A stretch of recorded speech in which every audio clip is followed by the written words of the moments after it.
Yo, what's up? Morning, boss. Tara, gala muna tayo. Sakay ng ng aming mabilis na namang bangka. Yung bangkang dipidal. Tara na!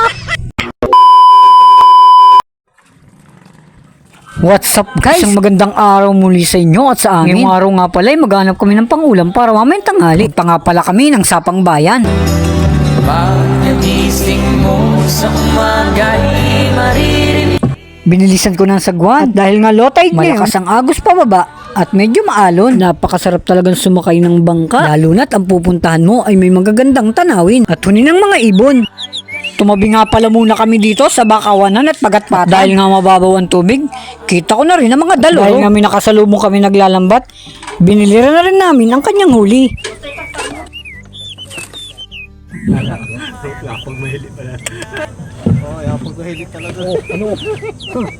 Masarap inukbang. Sama mo na rin dyan.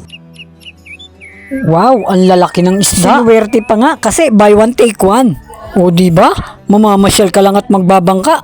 May pangulam ka na. Paspasan na to pa uwi. Gutom na ang inyong kalahi. At ito na nga, nakababa na kami ng bangka. Sige na, yanda ng isda. Ito na, linis na pala. Sige, lutuin na. Ayan, ito na nga. Buhay pa yung isda, lumalangoy sa kasirola. Ay wow, sinigang. May pinirito pa. Wow! Ano pang hinihintay nyo? Tara, kainan na.